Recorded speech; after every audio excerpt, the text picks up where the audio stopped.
Hey everyone, and welcome to The Explainer. You know, every great product has a secret history, right? Well, today, we've got our hands on the internal documents that tell one of those stories. We're going to trace the evolution of a product called QuestBoard and watch how a really radical idea was forged, then broken, and then completely rebuilt, all before a single line of code was even written. So this whole story really boils down to one huge question for anyone working in the gig economy. Can a freelance platform be both free and fair at the same time? This is the core conflict, the tension between total wide-open freedom and real, meaningful security. And it's the exact problem QuestBoard's founders were obsessed with solving. Okay, so here's how we're going to break it all down. We'll start with the core problem, what we're calling the freelancer's dilemma. Then we'll get into their initial, super idealistic dream of an open ecosystem. After that, we'll see the big, pragmatic pivot that reality forced on them. From there, we'll dig into how they literally tried to engineer a trust engine.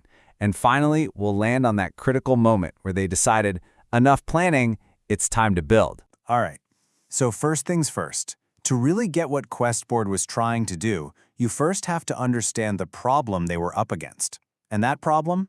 Well, it's the often brutal reality of being a freelancer online today. Now, if you're a freelancer, you know this stuff all too well. Huge transaction fees eating up to 20% of your paycheck. Mysterious algorithms that you can't understand deciding your whole career. And of course, the constant risk of spec work. That's doing a ton of unpaid work just for the chance to get a project. It's a system that just feels fundamentally broken and controlled by a central power. This is the world QuestBoard wanted to fix. So, what was their first idea to fix all this? Well, their initial vision, which we see in their version 8 strategy doc, honestly, it was pretty out there. It was a dream of a totally open, hands-off ecosystem. They had this amazing name for it, La philosophie du trampoline, the trampoline philosophy. The idea wasn't to build a walled garden to trap people. Nope, it was to be a launch pad, a trampoline. Their definition of success was just making a valuable connection. And get this, if that connection led to work off the platform, they considered that a win. The trampoline did its job. This quote from that V document just says it all. There is no obligation to transact. We consider this a mark of success. I mean, just think about that for a second. Can you name any other platform that celebrates when its users leave to go work together somewhere else? It was this beautiful, idealistic, almost pure vision. But it was about to hit a brick wall. Because, as you can probably guess, that beautiful dream was just not sustainable from a business perspective. And that brings us to the most important turning point in the entire story, the pragmatic pivot. Just look at this. This slide shows a complete 180. On the left, you have V8, the trampoline. It's all about freedom, autonomy, optional transactions. Then, bam, on the right, you have V9, the managed ecosystem. The philosophy is now trust as a product. Transactions are now mandatory if you want the platform's protection. The core value flips from just making connections to ensuring security. The open, permissive model becomes a gated, structured one. They had to make a tough choice. To guarantee fairness, they had to give up on total freedom. Okay, so they made the pivot. Their new mission was crystal clear. If you're going to sell trust as your main product, you better know how to build it.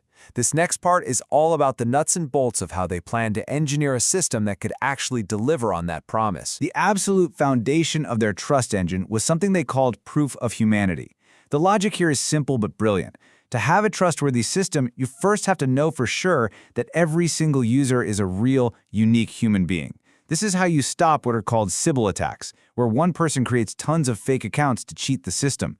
No real people, no real trust. It starts there. Now, this is the real masterpiece of their trust engine. It's called the Cadre d'Evaluation Calibre, or CEC for short. It's basically a calibrated peer review system. In a world where spec work is this giant unfair problem, the CEC was their answer, a way to make competitive projects, which they called quests, as fair and unbiased as humanly possible. Okay, I know this process might look a little complicated, but stick with me, because every single step is there for one reason: to kill bias. First, you have to calibrate the reviewers to make sure everyone's judging by the same yardstick. Then submissions are made totally anonymous. And here's the key. The reviews from your peers are actually weighted based on how reliable that reviewer has proven to be in the past. It even has a formal appeal process. This isn't just a review system, it's a machine built for fairness. And the money. The money follows the philosophy. It's not just talk. So in one of these competitive quests, yeah, most of the prize money, 86%, goes to the winners. The platform takes its 10%. But look closer. See that little green slice? 4% is set aside for the people who submitted quality work but didn't win. They're actually paying for good effort, not just for winning. It's a direct shot at that whole unpaid spec work problem. So, you might be thinking, but what about people just leaving the platform anyway to avoid the fees? They thought of that too. By version 12, their strategy had gotten really mature.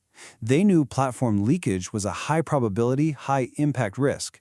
But instead of just trying to punish people, they came up with a legal, fair contract conversion fee.